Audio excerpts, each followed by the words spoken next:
क्या आपने कभी सोचा है कि महाभारत का वो योद्धा जिसके माथे पर जन्म से दिव्य मणि थी, जिसे कोई भी अस्त्र शस्त्र मार नहीं सकता था, आज भी जीवित है?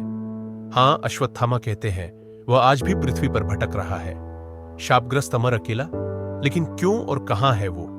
आ जाइए इस रहस्य को खोलते हैं। अश्वत्थामा कौन था? अश्वत्थामा आर्षि द्रोणाचार्य के पुत्र थे, एक महान योद्धा, भगवान शिव के अंशावतार माने जाते हैं। जन्म से ही उन्हें एक दिव्य मणि मिली थी जो उन्हें अद्भुत शक्ति और सुरक्षा देती थी।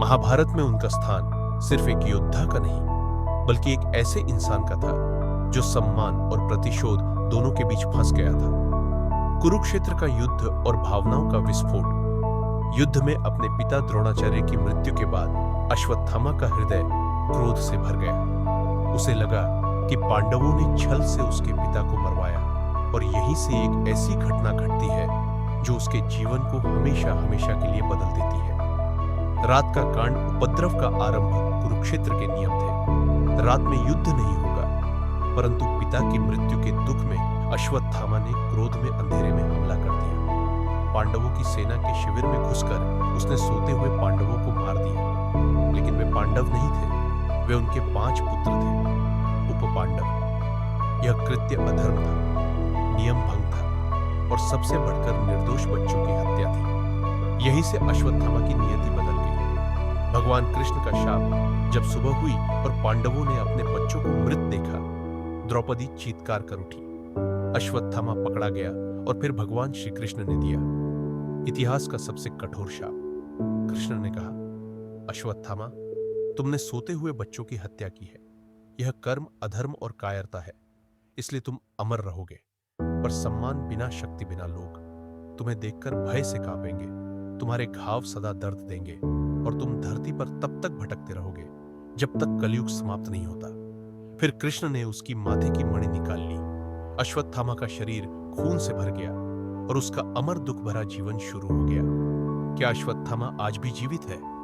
महाभारत में लिखा है कि अश्वत्थामा को अमरता का शाप मिला था, यानी मृत्यु नहीं होगी, लेकिन जीवन केवल दर्द और अकेलेपन का होगा। कई स्थानों पर लोगों ने दावा किया है कि उन्होंने एक लहूलुहान दाढ़ी और बालों से ढका व्यक्ति देखा जो कहता है कि वह अश्वत्थामा है। लोक कथाओं में कहा जाता है वह चंदेरी की पहाड़ियों में दिखा, कभी सोनगढ़ के किले में, कभी किसी कुंड पर हल्दी मांगते हुए। कहते हैं उसके माथे का घाव कभी नहीं भरता और वह आज भी दर्द से तड़पते हुए पृथ्वी पर घूमता है। यह तथ्य सच है या सिर्फ लोक विश्वास?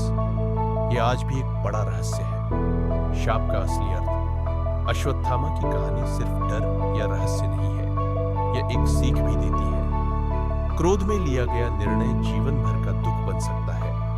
अधर्म के मार्ग पर किया गया कोई भी कार्य व्यक्ति को भीतर से तोड़ देता है, और शक्ति चाहे कितनी भी बड़ी हो, यदि विवेक नहीं है तो विनाश निश्चित है। तो क्या अश्वत्थामा आज भी धरती पर भटक रहा है? कहानी कहती है हाँ, इतिहास चुप है और रहस्य अब भी जीवित है। अगर आपको ऐसी पौराणिक और रहस्यमयी कहानियां पसंद हैं, तो वीडियो को लाइक करें, चैनल को सब्सक्राइब करें और कमेंट में बताएं आप किस रहस्य पर अगला वीडियो देखना चाहते हैं।